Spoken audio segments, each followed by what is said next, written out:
हाँ देखो दोस्तों ये जूआ चेक करो किनिया जिथे जूआ तो नज़र आउंदियां पईयां उत्थे ज़्यादा रफ। अस्सलाम वालेकुम जी, वेलकम हो गया सारी फैमिली का है नज़र ब्लॉग दे विच। दोस्तों अज मैं अपनी मुर्गी पकड़ी तुहानूं पकड़ के दिखाउणा कि उहनूं है ना बड़ियां जूआ होईयां फिरदियां। जूआ भी तुहानूं समझाउणा भी की हुंदा। दोस्तों अज मैं मुर्गी पकड़ी अचानक ता देखो आ ना छोटियां छोटियां जड़ियां जूआ इन्हां नूं पईयां होईयां। आ जूआ साडे चूहे ना पै जावे। तो दोस्तों मैं हमने इन्होंने नभाउंदा पिया जूआ वाले शैंपू नाल ते सब तो सस्ता हल इन्हां दा यही है कि जूआ वाले शैंपू ने इन्हां नवा लो, जूआ इन्हां दी मर जानियां। देखो कितनियां जूआ। वीडियो शुरू करन तो पहले वीडियो लाइक करो, चैनल सब्सक्राइब मारो। चलो चलिए आज दी वीडियो की तरफ।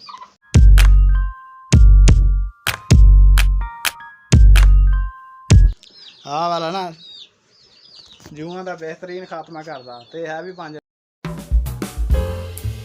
दोस्तों इस तरह ना एक पैकेट का चंगी तरह पेस्ट बना के ना पानी दे विच ते पहले आ इस्तेमाल करांगे, इंशाल्लाह जूआ खत्म हो जानियां उतों। दूसरे दिन रिजल्ट भी तुहानूं दिखाऊंगा ओहदा। तो है ना इन्हां मुर्गियां नूं हल्की हल्का गिला कर लेना ताकि ना शैंपू असर सही करे।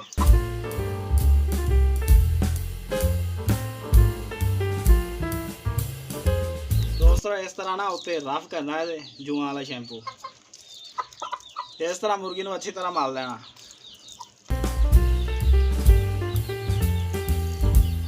खास तौर पर जिथे जूआ का नज़र आउंदियां पईयां उत्थे ज़्यादा रफ हो।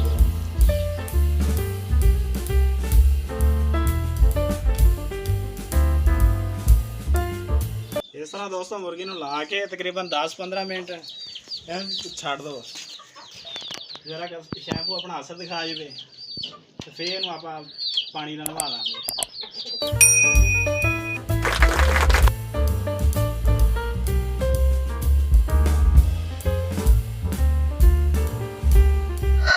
दोस्तों साडा हुण फैंसी मुर्गा ये रह गया, इनू नवा लीए तो फिर तुहानूं दिखाउने इहदा भी की बनदा हैगा। पहले इहदियां तुहानूं जूआ दिखा देना। जूआ दे फोकस कर। हाँ देखो दोस्तों ये जूआ चेक करो किनिया।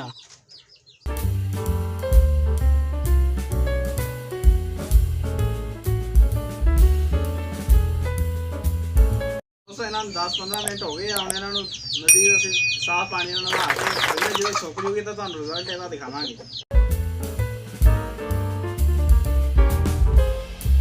दोस्तों फैंसी मुर्गी का हाल देखो की हो गया नवा के।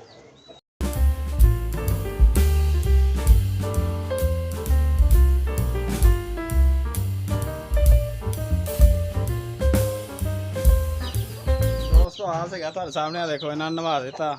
फैंसी मुर्गियां किनियां हो गई तुहाडे सामने चेक करो इन्होंने। बाकी आ जोड़ा आ टकिया बाकी आ से गया छोटा साड़ा छोटा जिहा व्लॉग। उम्मीद करता तुहानूं अच्छा लगे होगा। वीडियो अच्छी लगी तो वीडियो लाइक करो, चैनल सब्सक्राइब मारो। मिलांगे कल एक नवी वीडियो नवे व्लॉग ना। अल्लाह हाफिज़।